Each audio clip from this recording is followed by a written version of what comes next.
same plane. So what I mean by that to you is it's not easy when you get a problem. Even going to Madagascar, there is such a problem. When you have a problem, they don't let you go. So how about sinners will go to heaven? That is the question. Going to Madagascar, that is a problem. When there is no hotel, you cannot go.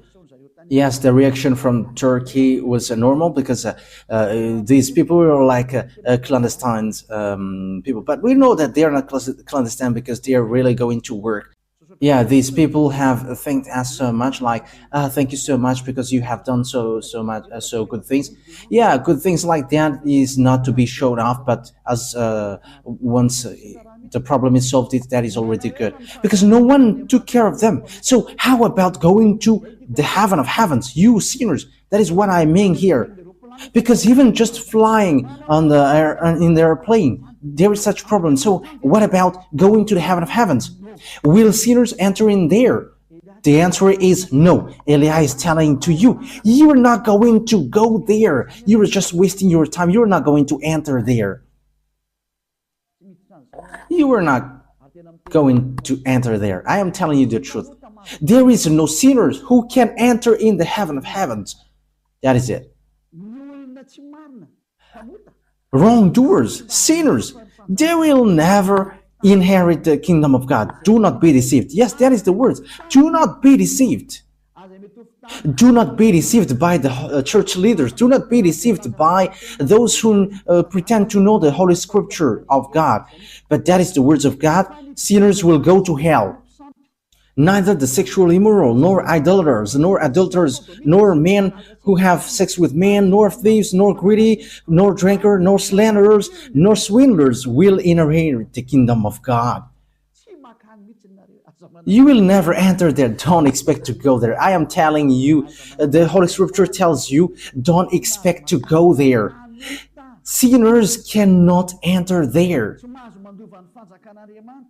Sinners cannot inherit the kingdom of God. That is categorical.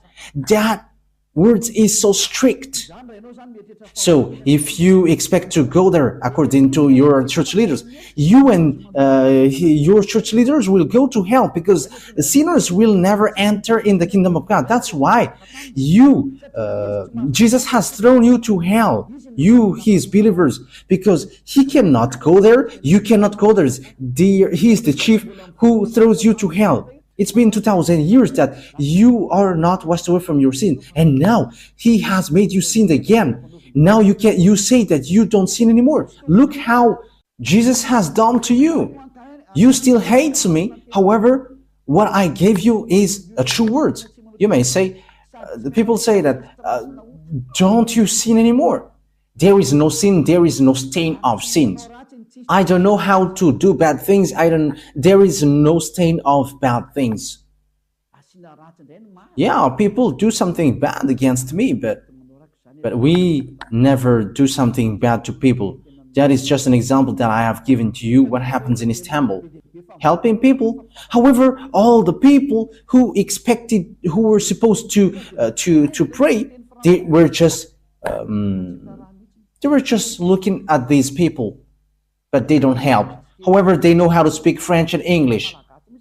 But we who are Malagasy, and we are so proud with Malagasy, with our nationality Malagasy, we are despised, but we are proud, like our country is so good because YAHOSHUAH has chosen that, and as YAHOSHUAH has chosen it, it is so good. And we never accept to be despised, and people are surprised what we have done, because when they are trying to despise us, we are replaying them back, and they were just hanging there, but we never accept to be despised. But they are really despising the other nations. We have seen that, but we never accept it. I have told you some part of it. But that is what happened. That they are despising humans. However, they do not